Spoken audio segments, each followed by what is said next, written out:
যে তৃণমূলের মেয়েটাকে ওরা গণধর্ষণ করেছে, আমরা তার বিচার চাইতে কালকে ছিলাম। তার জন্য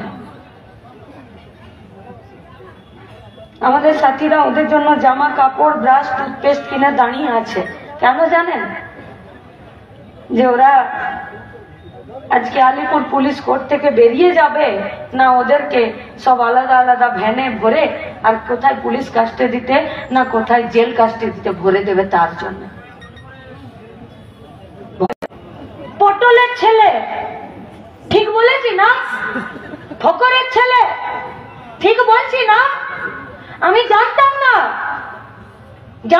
আমি 23 তারিখ সন্ধ্যাবেলা এই পলাশীর ওই পুলিশ স্টেশনটার ভেতরে যখন ওই জড়পদার্থ অপদার্থ পশ্চিমবঙ্গের মেয়েগুলোকে, কোন রাজনীতি, কোন রাজনীতি পশ্চিমবঙ্গে? যে রাজনীতিতে এখন মোলান্দি থেকে বেরিয়ে আসছে, একজন বয়স্ক লোক ক্রাচের উপরে দাঁড়িয়ে চোখের জল ফেলছে আর বলছে এই গাওয়ালরা তার পাটাকে বছরের পর বছর নিজের বাড়িতে ঢুকতে পারেনি। কোন রাজনীতি পশ্চিমবঙ্গে? পুলিশের চোখে ছানি পড়েছে। আরে আমরা ক্যাম্প বসাই গো, আসো তোমাদের ছানি কেটে পরিষ্কার করে দিচ্ছি। যদি দেখতে না পাচ্ছ তো আসো, আমরা করিয়ে দিচ্ছি। পুলিশ দাঁড়িয়ে কোনো কাজ নেই।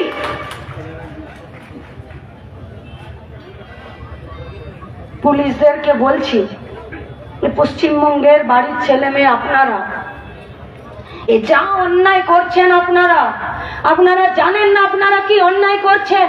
আপনারা কোন রাজনীতির মাথায় ছাতা ধরছেন? আপনারা কোন রাজনীতির মাথায় ছাতা ধরছেন?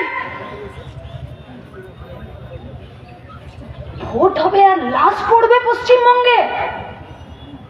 আমি আমার পছন্দ মতো ভোট দিতে পারবো না। আমি আমার পছন্দ মতো পতাকা নিয়ে রাস্তায় দাঁড়াতে পারবো না। আমি আমার পছন্দের কোন রাজনৈতিক দলের হয়ে একটা দেওয়াল লিখতে পারবো না। আরে জিসকা जो जी में आए वो पार्टी करो, কিন্তু ওইটা করুন। রেজিনা খাতুনকে ভুলে যাচ্ছি। ক্লাস 3-তে পড়া মেয়েটার তৃণমূল নিজেদের সঙ্গে মারপিট করলো, মেয়েটার গায়ে গুলি লাগলো, মেয়েটা মরে গেল। ভুলে গেছি না?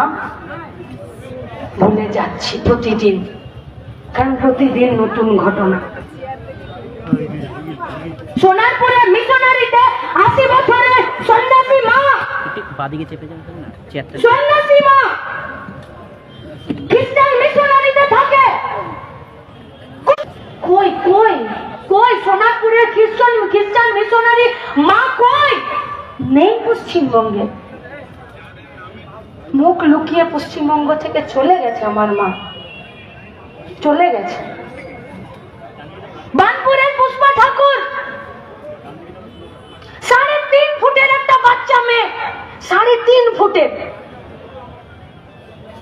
গোটা শরীরে মদের বোতল দিয়ে 22 জায়গা কেটে দিল, হাইড্রেনে ফেলে দিল। ওর বাপ সারা দিন কাটে লোকের চুল, আর ওর মেয়ের 3.5 ফুটের একটা মেয়েকে 22 জায়গায় মদের বোতল দিয়ে কেটে দিল। কই পুষ্পা ঠাকুরের মা বাবা কই? চোখের জল বুকে দাবিয়ে রেখে আজও বানপুরে শুধুমাত্র পেটের দায়ে প্রত্যেক দিন লোকের চুল কেটে যাচ্ছে 10 টাকা 20 টাকায়। এ কোন রাজনীতি? এ কোন রাজনীতি?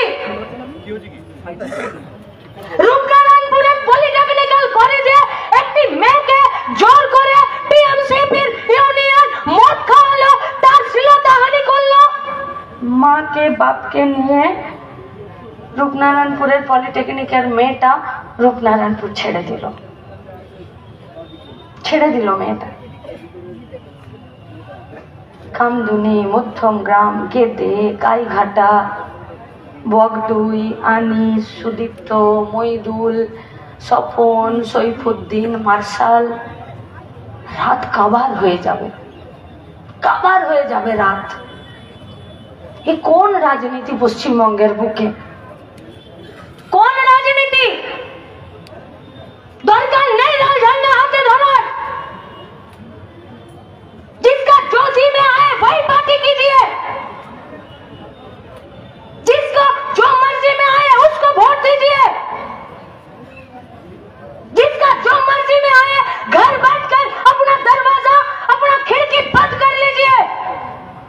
কিন্তু এ রাজনীতি পশ্চিমবঙ্গে চলতে পারে না, চলতে পারে না এই রাজনীতি পশ্চিমবঙ্গে।